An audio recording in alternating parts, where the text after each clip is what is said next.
할렐루야. 우리 함께 고백하시겠습니다. 나는 연약하지만 그리스도는 위대하십니다. 또 고백하시겠습니다. 하나님께 순종하려고 기도합니다.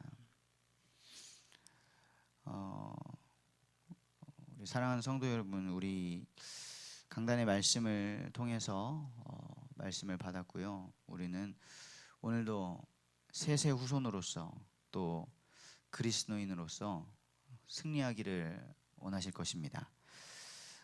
하지만 우리가 살아가다 보면은 금세 포기하고 싶을 정도로 내가 신앙을 지키면서 하나님의 말씀을 따라 살 수 있을까, 정말 포기하고 싶을 정도로 어려움이 올 수 있습니다.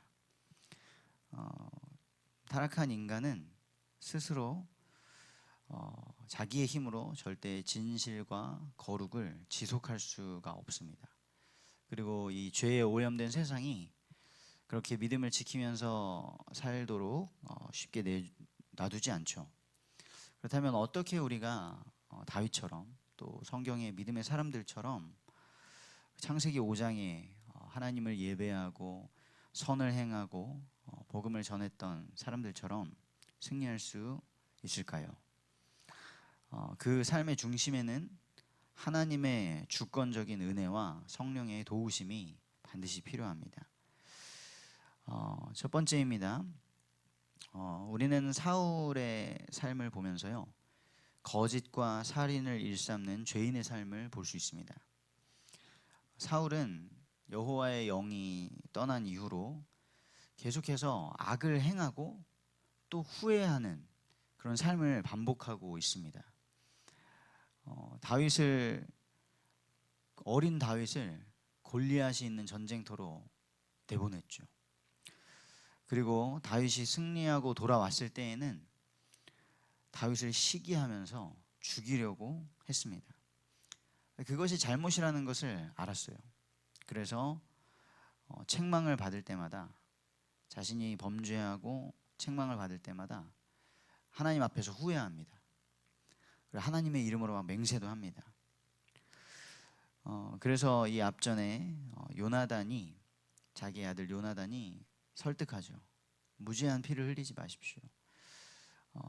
이렇게 까닭 없는 그런 살인을 하지 마십시오. 이러면서 사울 왕을 설득하고 권면했습니다. 그랬더니 사울이 여호와의 이름으로 맹세하면서 다윗을 죽이지 않겠다라고 하죠. 그러나 금세 또 다시 악령에 시달리게 되고요. 다윗이 그의 앞에 와가지고 수금을 타서 사울의 마음을 위로하고 있는데 그 앞에서 지금 창을 던져가지고 다윗을 죽이려고 하는 거예요. 사울이 얼마나 강한 사람이냐, 창을 던졌는데 창이 벽에 박혔답니다. 그 정도로 다윗을 죽이려고 했습니다. 다윗이 도망갔습니다. 그랬더니 이번에는 전령들을 보내서 다윗의 집을 포위하고 잡아오라. 근데 이제 다윗의 아내 미갈이 속여가지고 다윗을 피신시키고, 다윗이 지금 아픕니다 이러니까 사울이 이번에는 다시 전령들을 보내가지고 다윗을 봐야겠다. 그 침대 통째로 들고 와라. 완전 독재자의 모습이죠. 이스라엘이 왕을 세워주십시오. 다른 나라에도 그런 강력한 왕들이 있습니다. 그런 왕의 모습입니다. 권력을 가지고 마음대로 행하는, 죽이고 싶은 사람을 죽이고 합법적으로 죄를 범하는 그런 권력자의 모습이었습니다. 심지어는 자기 딸 미갈이 다윗을 사랑한다고 했고, 다윗은 나라를 위해서, 자기를 위해서 목숨을 걸고 헌신을 해주는 사람인데, 사울은 그 다윗을 나의 대적이다라고 불렀습니다. 그러면서 그 다윗을 피신시킨 자기 딸을 책망했죠.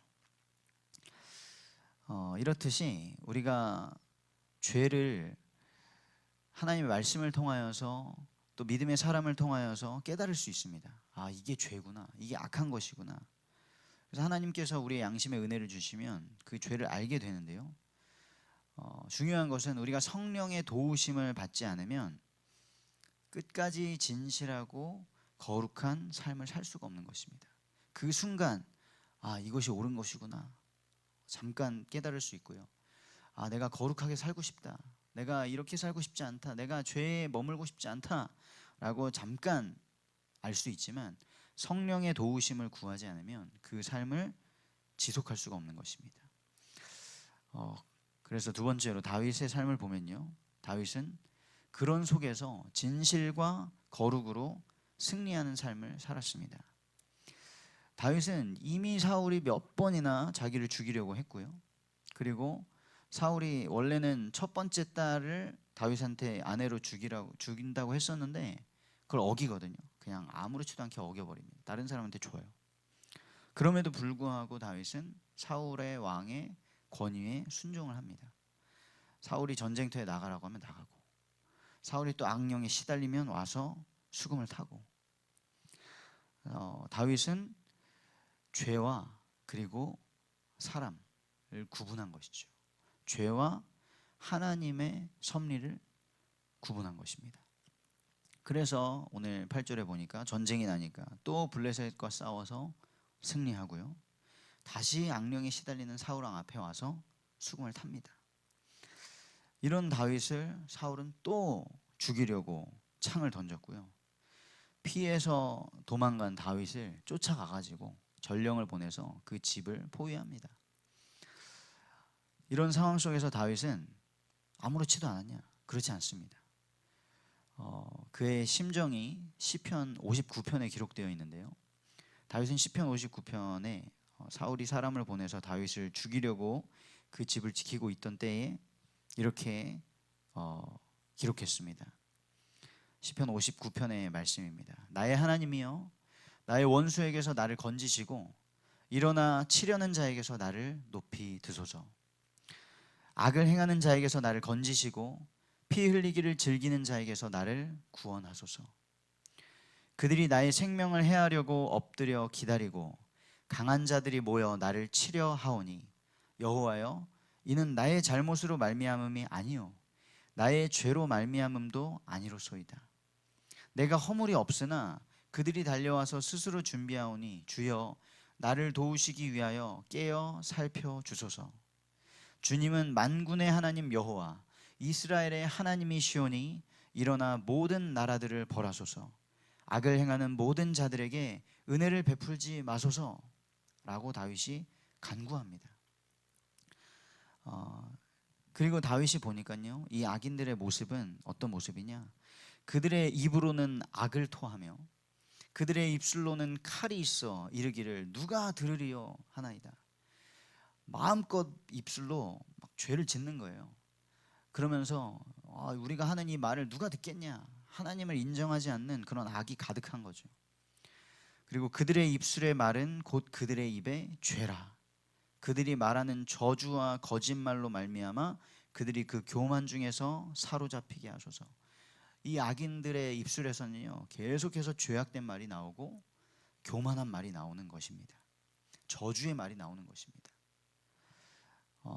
그러면서 다윗이 끝에 고백합니다. 하나님은 나의 요새이시니 그의 힘으로 말미암아 내가 주를 바라리이다. 다윗의 피할 요새는 하나님이셨습니다.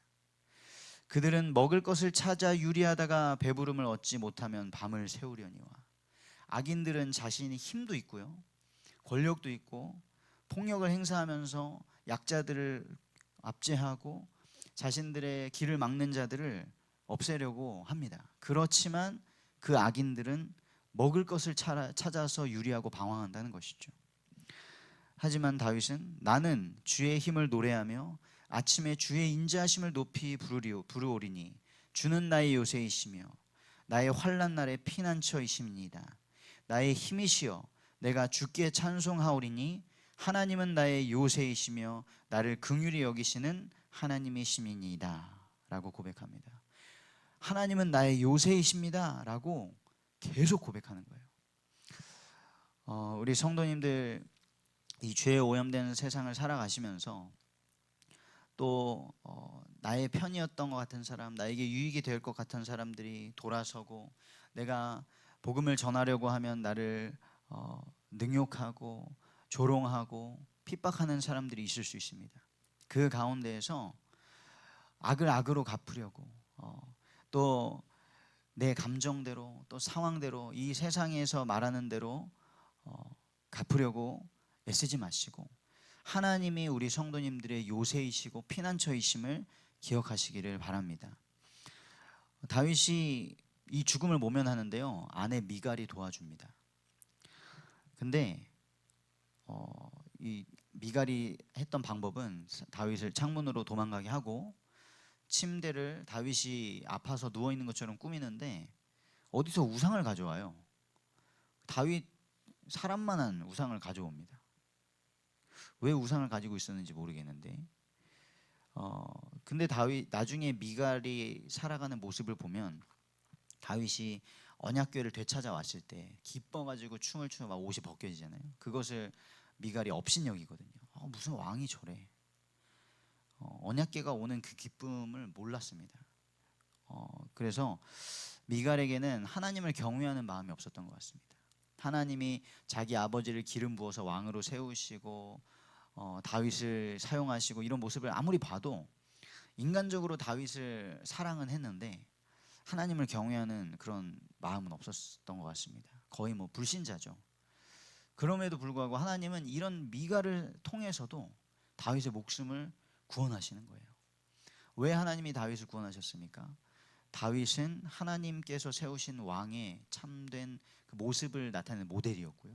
그리고 예수 그리스도께서 오실 그 핏줄이었던 것이죠. 하나님께서는 그리스도를 위하여서 구원을 위하여서 하나님의 일을 이루시는 것입니다. 그래서 이 연말에 우리 정말 예손의 모든 성도님들의 가족들이 복음화되기를 간절히 기도하는데요.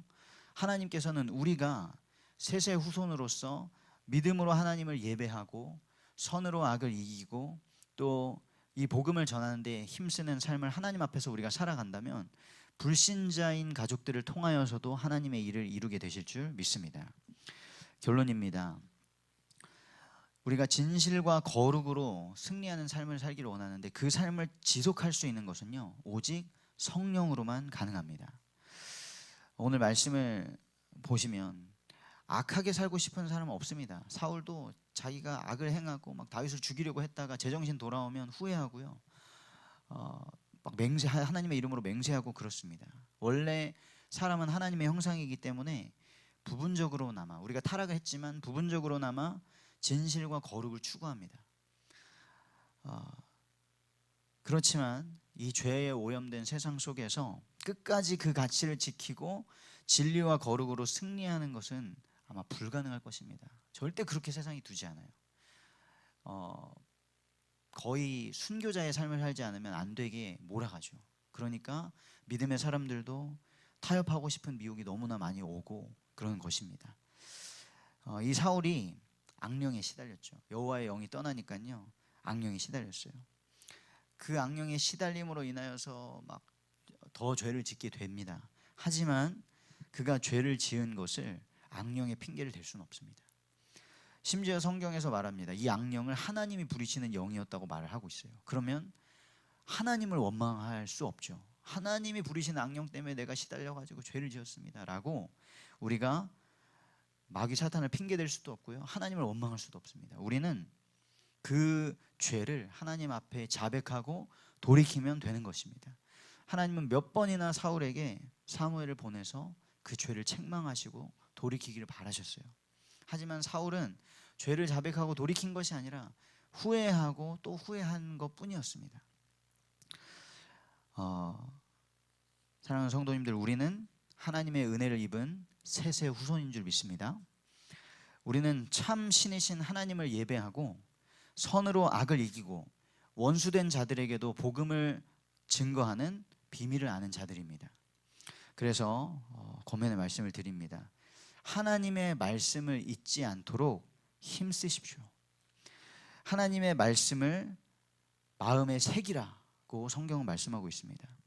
어떻게 우리의 마음에 하나님의 말씀을 새길 수 있겠습니까? 이 말씀을 듣고 또 들으시고요, 그리고 읊조리시고 암송하시고 또 써 붙여서 이 죄에 오염된 정신없는 세상 속 살아가시면서 하나님의 말씀을 붙잡으시기를 바랍니다. 다른 방법이 없어요. 바쁘신 분일수록 더 막 메모하시고 기록하시고 그러시잖아요. 바쁜 사람일수록 막 매니저 사용하고 비서 사용해가지고 놓치지 않으려고 하잖아요. 우리가 이 바쁜 세상 속에서 하나님의 말씀을 잊지 않는 방법은 다른 것이 없습니다. 또 듣고 들어야 되고, 말씀 듣는 시간, 말씀 배우는 시간, 그 말씀 배운 것을 읊조리고 기억하고 써 붙여서 계속해서 하나님의 말씀을 기억해야 합니다. 그리고 우리가 그 말씀을 배우고 또 기억하는 것은 무엇입니까? 우리가 어떤 도를 닦고 차원이 다른 삶을 살기 위해서가 아니라 그 말씀에 순종하기 위해서죠. 그 말씀을 붙잡고 기도하시면서요, 성령을 의지하시길 바랍니다. 우리 성도님들에게 간구하실 것들이 있을 거예요. 하나님, 제가 이렇습니다. 제가 이게 필요합니다. 제가 이런 도움이 필요합니다. 그 간구를 하나님께 하시고요, 또 억울한 일이 있을 것입니다. 하나님, 제가 무엇을 잘못했습니까? 왜 저 사람이 저를 이렇게 힘들게 합니까? 왜 이렇게 상황이 나아지지 않습니까? 억울할 수도 있고요, 두려움이 있으실 수도 있습니다. 그 모든 것들을 다윗이 했던 것처럼 하나님께 아뢰시고 성령의 도우심을 구하시길 바랍니다. 그렇다면은 저와 우리 성도님들을 하나님께서 다윗처럼, 또 그 창세기 죄악에 물들었던 노아의 홍수의 심판이 올 수밖에 없었던 그 죄악된 세상에서 셋의 후손들이 승리했던 것처럼 승리하게 하실 줄 믿습니다. 오늘도 하나님의 약속의 말씀 굳게 붙잡으시고 거룩과 진리로 승리하시는 저 우리 모든 성도님들 되시기를 주님의 이름으로 축복합니다.